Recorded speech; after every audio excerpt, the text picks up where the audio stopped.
ದೇಶದ ಬೆನ್ನೆಲುಬು ರೈತ ಅಂತ ಹೇಳ್ತಾ, ರೈತ ಉಳಿದರೆ ಅನ್ನ, ರೈತ ಅಳಿದರೆ ಹಸಿವು ಅಂತ ಹೇಳ್ತಾ ಈ ದಿನದ ವಿಶೇಷ ಕಾರ್ಯಕ್ರಮವನ್ನು ಪ್ರಾರಂಭ ಮಾಡ್ತಾ ಇದ್ದೇನೆ. ವೀಕ್ಷಕರೇ, ನಮಗಿವತ್ತು ಕರ್ನಾಟಕದಲ್ಲಿ ಆಪಲನ್ನು ಬೆಳಿಬೋದು ಅಂತ ಗೊತ್ತಾಗಿದೆ.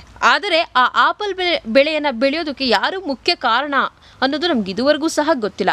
ನಮ್ಮ ರೈತರಿಗೂ ಸಹ ಗೊತ್ತಿಲ್ಲ. ನಮ್ಮ ರೈತರು ಅನ್ಕೋತಾರೆ ಯಾರೋ ಕಂಡುಹಿಡಿದ್ರು ಆಪಲ್ನ, ಎಲ್ಲೋ ಇತ್ತು ಅದಂತ ನಾವು ಬೆಳಿತಿದ್ದೀವಿ ಅಂತ. ಆದರೆ ಆಪಲ್ನ ನಮ್ಮ ಕರ್ನಾಟಕಕ್ಕೆ ತಂದು ಕರ್ನಾಟಕದ ರೈತರಿಗೆ ಪರಿಚಯಿಸಿದಂತಹ ವ್ಯಕ್ತಿ ಇವತ್ತು ನಿಜವಾಗ್ಲೂ ಎಲೆಮರೆ ಕಾಯಂತೆ ಬದುಕ್ತಿದ್ದಾರೆ. ಇವತ್ತು ಅವರಿಗೆಲ್ಲೋ ಒಂದು ಕಡೆ ನಾನು ಕರ್ನಾಟಕಕ್ಕೆ ಆಪಲನ್ನು ಪರಿಚಯ ಮಾಡಿದೆ, ಇವತ್ತು ಎಷ್ಟರ ಮಟ್ಟಿಗೆ ಅದಕ್ಕೆ ನನಗೆ ರೆಸ್ಪೆಕ್ಟ್ ಇದೆ, ಬೆಲೆ ಇದೆ ಅನ್ನೋದು ಅವರಲ್ಲಿ ಒಂದು ನೋವಿದೆ. ಹಾಗಾಗಿ ಇವತ್ತು ನಾನು ಆ ವ್ಯಕ್ತಿಯ ಪರಿಚಯವನ್ನು ಮಾಡಿಕೊಡ್ತಾ ಇದ್ದೇನೆ. ಜೊತೆಗೆ ಕರ್ನಾಟಕದಲ್ಲಿ ಆಪಲ್ನ ಬೆಳೆದಂತಹ ಮೊಟ್ಟ ಮೊದಲ ವ್ಯಕ್ತಿ ಆಗಿರೋದ್ರಿಂದ ಯಾವ ರೀತಿ ಒಂದು ಶ್ರಮವನ್ನು ಹಾಕಿದ್ರು ಆಪಲ್ ಬೆಳೆಯೋದಕ್ಕೆ, ಆ ಆಪಲ್ ಸಸಿಗಳನ್ನು ಎಲ್ಲಿಂದ ತಂದರು, ಈಗ ಸ್ವಂತ ಅವರೇ ಆಪಲ್ ನರ್ಸರಿಯನ್ನು ಸಹ ಮಾಡ್ತಾ ಇದ್ದಾರೆ, ಅಂದರೆ ಸಸಿಗಳ ನರ್ಸರಿಯನ್ನು. ಹಾಗಾಗಿ ಇದರ ಸಂಪೂರ್ಣ ಮಾಹಿತಿಯನ್ನು ಕೊಡೋದಕ್ಕೆ ಜೊತೆಗೆ ರಾಜ್ಯ ಸರ್ಕಾರ ಆಗಿರ್ಬೋದು, ಕೇಂದ್ರ ಸರ್ಕಾರ ಆಗಿರ್ಬೋದು ಯಾವ ರೀತಿ ಸಪೋರ್ಟ್ ಮಾಡಿದ್ರು ಅನ್ನೋದ್ರ ಬಗ್ಗೆ ನಾನಿವತ್ತು ನಿಮಗೆ ವಿಶೇಷವಾದಂತಹ ಮಾಹಿತಿಯನ್ನು ಕೊಡ್ತಾ ಇದ್ದೇನೆ. ಅದಕ್ಕೂ ಮೊದಲು ನೀವಿನ್ನ ನಮ್ಮೂರ ರೈತಾಗೆ ಸಬ್ಸ್ಕ್ರೈಬರ್ ಆಗಿಲ್ಲ ಅಂತಂದರೆ ಈ ಕೂಡಲೇ ಸಬ್ಸ್ಕ್ರೈಬರ್ ಆಗಿ. ಅವರನ್ನು ಮಾತಾಡ್ಸೋಣ, ಆಪಲ್ ಬೆಳೆಯ ಬಗ್ಗೆ ವಿಶೇಷತೆ ತಿಳ್ಕೊಳ್ಳೋಣ. ಜೊತೆಗೆ ಎಷ್ಟರಲ್ಲಿ ಯಾವಾಗ ಆಪಲ್ನ ಕರ್ನಾಟಕಕ್ಕೆ ಪರಿಚಯಿಸಿದ್ರು ಅನ್ನೋದ್ರ ಬಗ್ಗೆನೂ ಸಹ ತಿಳ್ಕೊಳ್ಳೋಣ. ಸರ್ ನಮಸ್ತೆ. ನಮಸ್ತೆ ಸರ್, ಮೊದಲನೇದಾಗಿ ತಮ್ಮ ಪರಿಚಯ ಮಾಡಿಕೊಡಿ ಸರ್. ನಾನು ಸಿರಾ ತಾಲೂಕಿನ ತುಮಕೂರು ಜಿಲ್ಲೆ ಸಿರಾ ತಾಲೂಕಿನ ಹಣ್ಣು ಬೆಳೆಗಾರರ ಸಂಘದ ಅಧ್ಯಕ್ಷನಾಗಿದ್ದೀನಿ. ಹಣ್ಣು ಬೆಳೆಗಾರರ ಸಂಘದ ಅಧ್ಯಕ್ಷನಾಗಿ ನನ್ನ ಮೊದಲ ಹುಟ್ಟು ಕೂಡ ಹೊಸ ತಳಿಗಳನ್ನು ರೈತರಿಗೆ ಪರಿಚಯ ಮಾಡಿಕೊಡೋದಾಗಿರ್ತದೆ. ಅದೇ ರೀತಿ ಹಿಂದೆ ನಾನು ದಾಳಿಂಬೆಯನ್ನು, ಈ ಭಾಗವಾ ಅನ್ನೋ ವೆರೈಟಿ ದಾಳಿಂಬೆಯನ್ನು ಕರ್ನಾಟಕ ರೈತರಿಗೆ ಪರಿಚಯ ಮಾಡಿಕೊಟ್ಟದ್ದಲ್ಲದೆ ಅದೇ ದಾರಿಯಲ್ಲಿ ಜಮ್ಮು ನೇರಳೆ ಹೊಸ ಬೆಳೆಗಳನ್ನು ನಾನು ಪರಿಚಯ ಮಾಡಿಕೊಟ್ಟು ಮುಂದುವರಿತಾ ಇದ್ದೀನಿ. ತದನಂತರ ನಾವು 2014ರಲ್ಲಿ ಅತ್ಯಂತ ಮಹತ್ವವಾದಂಥ ಸೇಬು ಬೆಳೆಯ ಬಗ್ಗೆ ನಾವು ಗಮನ ಹರಿಸಿ ಈ ಸೇಬು ಬೆಳೆಯನ್ನು ಕರ್ನಾಟಕದಲ್ಲಿ ನಾವು ತರಲೇಬೇಕು, ಕರ್ನಾಟಕ ರೈತರು ಬೆಳೆಯೋ ಹಾಗೆ ಮಾಡಲೇಬೇಕು, ಅದಕ್ಕೆ ಯಾವುದಾದ್ರೂ ಒಂದು ಮಾರ್ಗ ಹುಡುಕಿಕೊಂಡು ನಾನು ಇದ್ರ ಬಗ್ಗೆ ಹೊರಟೆ. ಇದರ ಬಗ್ಗೆ ಮಾರ್ಗ ಹುಡುಕ್ತಾ ನಾನು ನರೇಂದ್ರ ಮೋದಿಗೆ 2014ರಲ್ಲಿ ಒಂದು ಕಾಗದವನ್ನು ನರೇಂದ್ರ ಮೋದಿ ಅವರಿಗೆ ಬರೆದೆ. ನರೇಂದ್ರ ಮೋದಿಗೆ ಕಾಗದ ಬರೆದ ಮೇಲೆ ಏನಾಯಿತು ಅಂದರೆ, ಅವರು ಒಬ್ಬ ಸೈಂಟಿಸ್ಟನ್ನು, ವಿಜ್ಞಾನಿಯನ್ನು ಕರ್ನಾಟಕ ರಾಜ್ಯಕ್ಕೆ ಕಳಿಸ್ಕೊಟ್ರು. ಆ ಸೈಂಟಿಸ್ಟು ಚಿರಂಜಿತ್ ಪಾರ್ಮಾರ್ ಅನ್ನೋರು ಮತ್ತು ಡಾಕ್ಟರ್ ದುಷ್ಯಂತ್ ಮಿಶ್ರಾ ಅನ್ನೋರು ಸಮೇತ ಬಂದಿದ್ದರು. ನಾನು ಖಾಸಗಿಯಾಗಿ ಕರೆಸ್ಕೊಂಡಿದ್ದೆ, ನಮ್ಮ ಸಂಘದ ಪರವಾಗಿ ಬಂದಿದ್ದು. ಈ ಬಂದಂಥ 2014ರಲ್ಲಿ ಬಂದಂಥ ವಿಜ್ಞಾನಿಗಳು ಎಲ್ಲ ವಿಷಯಗಳನ್ನು ನಮಗೆ ತಿಳಿಸಿ ಹೊಸ ತಳಿಯನ್ನು ನಾವು ಕರ್ನಾಟಕಕ್ಕೆ ಮಾಡಿಕೊಡ್ಬೇಕು ಅಂತ ಹೇಳಿ ಅದ್ರ ಬಗ್ಗೆ ಮಾಹಿತಿ ಕೊಡ್ತಾ ನಮಗೆ 2014ರಿಂದ 2018ರವರೆಗೂ ಸಹ ಯಾವುದೇ ಸೇಬು ಹಣ್ಣಿನ ತಳಿಗಳು ನಮ್ಮಲ್ಲಿ ಸಿಗ್ತಿರಲಿಲ್ಲ. 2018ರ ಹೊತ್ತಿಗೆ ಒಂದು ತಳಿಯನ್ನು ಚಿರಂಜಿತ್ ಫಾರ್ಮರ್ ಅವರು ನಮಗೆ ರೆಕಮೆಂಡೇಷನ್ ಮಾಡಿದರು. ನೀವು ಈ ರೀತಿ ರೂಟ್ ಸ್ಟಾಕ್ ಅಂದರೆ ಅದರಲ್ಲಿ ಬುಡದಲ್ಲಿ ಒಂದು ತಾಯಿ ಬೇರು ಬರುತ್ತೆ, ಆ ತಾಯಿ ಬೇರು ಬದಲಾವಣೆ ಮಾಡಿಕೊಂಡು ನೀವು ಮಾಡಿದರೆ ನಿಮ್ಮಲ್ಲಿ ಸೇಬು ಹಣ್ಣನ್ನು ಬೆಳಿಬೋದು. ಯಾಕೆ ಅಂದರೆ ಸೇಬು ಒಂದು ಹವಾಮಾನ ಆಧಾರಿತ ಬೆಳೆ ಅನ್ನೋ ವಿಷಯನ ರೈತರು ಮೊದಲು ತಿಳ್ಕೊಳ್ಳಿ. ಹವಾಮಾನ ಇದಕ್ಕೆ ಒಗ್ಗಿದ್ರೆ ಮಾತ್ರನೇ ಇದು ಬರೋದು. ಈ ಹವಾಮಾನದಲ್ಲಿ 3 ಥರದ ಹವಾಮಾನಗಳಿದ್ದಾವೆ. ಒಂದು ಹಿಮಾಚಲ ಪ್ರದೇಶ, ಜಮ್ಮು ಕಾಶ್ಮೀರದಲ್ಲಿ 0 ಡಿಗ್ರಿ ಅಥವಾ ಮಂಜು ಬೀಳುವ ಪ್ರದೇಶದಲ್ಲಿ ಬೆಳೆಯುವಂಥ ತಳಿಗಳು. ಎರಡನೇದು ಇದರಿಂದ ಗುಜರಾತ್, ಪಂಜಾಬ್, ಹರಿಯಾಣ, ರಾಜಸ್ಥಾನ, ಪಶ್ಚಿಮ ಬಂಗಾಳ ಈ ಏರಿಯಾದಲ್ಲಿ ಬೆಳೆಯತಕ್ಕಂತಹ ತಳಿಗಳೇ ಬೇರೆ. ಇದನ್ನು ನೀವು ಚೆನ್ನಾಗಿ ಜ್ಞಾಪಕ ಇಟ್ಕೋಬೇಕು. ಇಲ್ಲಿ 5 ಡಿಗ್ರಿ ಕನಿಷ್ಠ ತಾಪಮಾನ ಇಳಿಯುತ್ತೆ. 5 ಡಿಗ್ರಿಯಿಂದ ಹಿಡಿದು 40 ಡಿಗ್ರಿವರೆಗೆ ಬೆಳೆಯೋ ತಳಿಗಳು ಬೇರೆ. ಆಮೇಲೆ ನಮ್ಮ ಕರ್ನಾಟಕದಲ್ಲಿರೋದು 20 ಡಿಗ್ರಿ ಚಳಿ. ಈ 20 ಡಿಗ್ರಿ ಚಳಿ ಯಾತಕ್ಕೆ ಚಳಿ ಅವಶ್ಯಕತೆ ಇದೆ ಅಂದರೆ, ಈ ಚಳಿಯ ಅವಧಿಯಲ್ಲಿ ಈ ಸೇಬು ಹಣ್ಣಿನ ಗಿಡ ಗರ್ಭ ಕಟ್ಟುತ್ತೆ ಅಂದರೆ ಅದಕ್ಕೆ ಚಿಲ್ಲಿಂಗ್ ಅವರ್ಸ್ ಅಂತ ಕರೀತಾರೆ. ಸೇಬು ಹಣ್ಣಿನ ಭಾಷೆಯಲ್ಲಿ ಚಿಲ್ಲಿಂಗ್ ಅವರ್ಸ್ ಅಂದರೆ ಇಷ್ಟು ಗಂಟೆ ಶೈತ್ಯಾಂಶ ಸಿಕ್ಕಿದರೆ ಹೂವು ಕಾಯಿ ಬಿಡೋದಕ್ಕೆ ಪ್ರಚೋದನೆ ಆಗುತ್ತೆ ಅಂತ ಸಿಗುತ್ತೆ. ಇಂತಹ ಕರ್ನಾಟಕದಲ್ಲಿ ಬೆಳೆಯತಕ್ಕಂತಹ ಕರ್ನಾಟಕ ಆಪಲ್ ತಳಿಯೇ ಬೇರೆ. ಇದರಲ್ಲಿ ಕರ್ನಾಟಕ ರೆಡ್ ಅಂತ ಒಂದು ವೆರೈಟಿ ಬರುತ್ತೆ, ಕರ್ನಾಟಕ ಗ್ರೀನ್ ಅಂತ ಒಂದು ವೆರೈಟಿ ಬರುತ್ತೆ. ಈ ತಳಿಗಳು ಮಾತ್ರ ಕರ್ನಾಟಕದ ಹವಾಮಾನಕ್ಕೆ ಹೊಂದಿಕೊಂಡು ಕರ್ನಾಟಕದ ಹವಾಮಾನಕ್ಕೆ ಹೊಂದಿಕೊಂಡು ಹೆಚ್ಚು ಹಣ್ಣುಗಳನ್ನು, ಹೆಚ್ಚು ರುಚಿಯಾದ ಹಣ್ಣುಗಳನ್ನು, ಸೈಜಾದ ಹಣ್ಣುಗಳನ್ನು, ಬಾಳಿಕೆ ಬರೋ ಹಣ್ಣುಗಳನ್ನು ಇವು ಕೊಡ್ತವೆ. ಸರ್, ಆ ಸಮಯದಲ್ಲಿ ಅಂದರೆ ನೀವು ಫಸ್ಟು ದಾಳಿಂಬೆ ಬೆಳೀತಾ ಇರ್ತೀರ, ಅದರಿಂದ ತುಂಬ ನಷ್ಟ ಆಗುತ್ತೆ.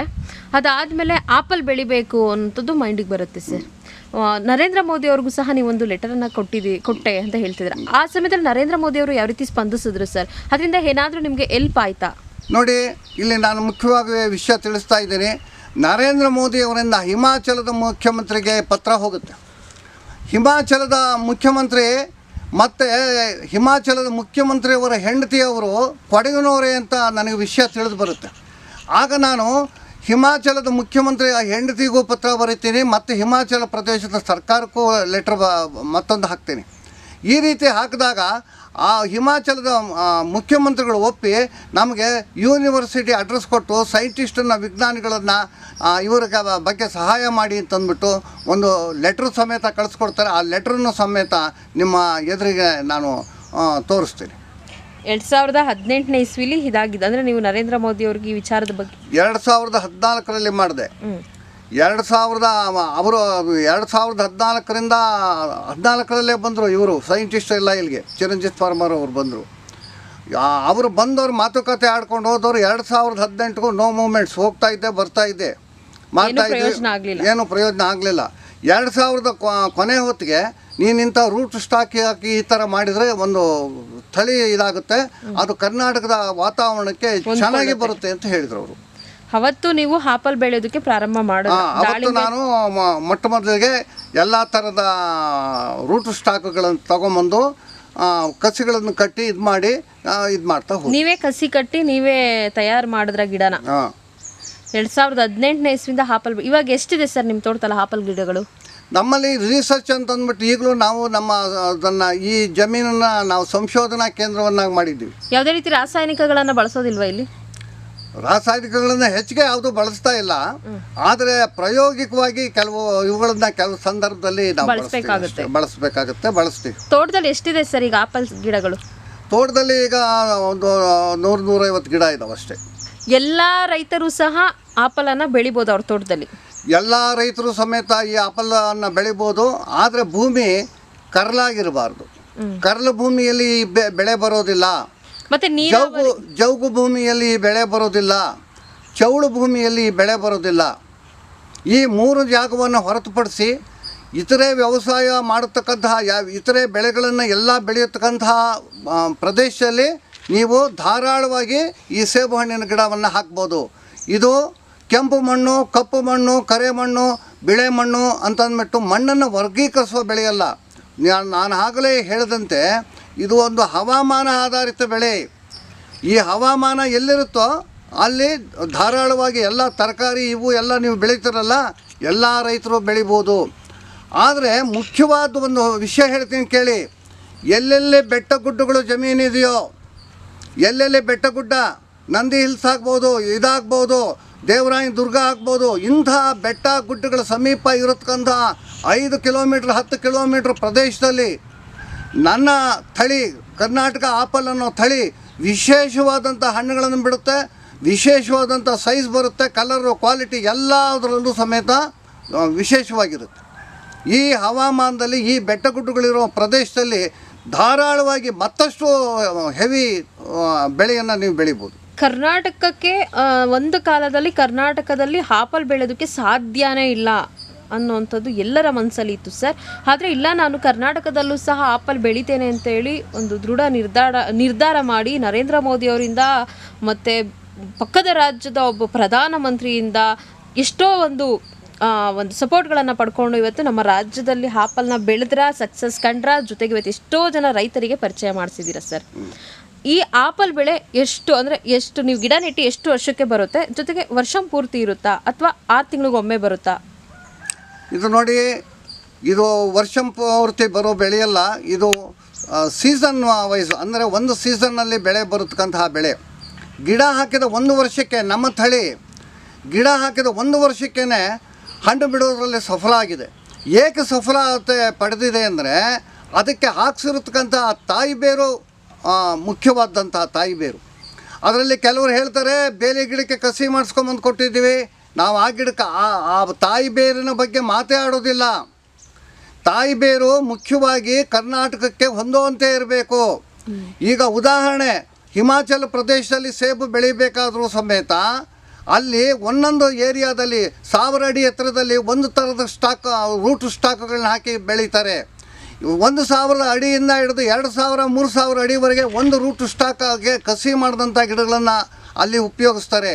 ಅದೇ ರೀತಿ 5000 ಅಡಿಯಿಂದ ಹಿಡಿದು 7000 ಅಡಿ ಎತ್ತರದವರೆಗೆ ಅಲ್ಲಿ ಬೆಳೆಯತಕ್ಕಂತಹ ಪ್ರದೇಶದಲ್ಲಿ, ಆ ಏರಿಯಾದಲ್ಲಿ ಬೆಳೆಯತಕ್ಕಂಥ ಪ್ರದೇಶಕ್ಕೆ ವಿಶೇಷ ರೂಟ್ ಸ್ಟಾಕ್ ಹಾಕಿಸ್ತಾರೆ.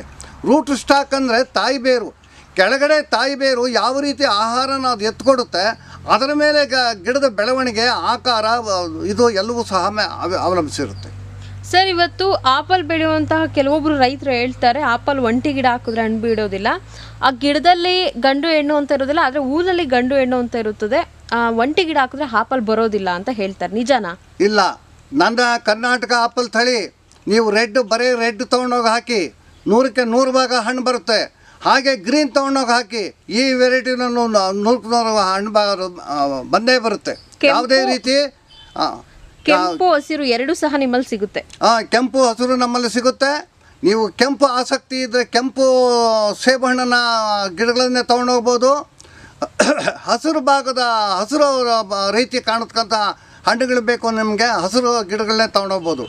ಎರಡನ್ನೂ ಬೇರೆ ಬೇರೆಯಾಗಿ ಹಾಕಿದ್ರೂ ಸಮೇತ ನಿಮಗೆ ಹಣ್ಣು ಬರುತ್ತೆ. ಇದರಲ್ಲಿ ಗಂಡು ಹೆಣ್ಣು ಅನ್ನೋ ಇದು ಇಲ್ಲ. ನಮ್ಮೂರ್ ಟಿವಿ ಲೈಕ್ ಮಾಡಿ, ಸಬ್ಸ್ಕ್ರೈಬ್ ಮಾಡಿ, ನೋಟಿಫಿಕೇಶನ್ಗಾಗಿ ಬೆಲ್ ಐಕಾನ್ ಕ್ಲಿಕ್ ಮಾಡಿ.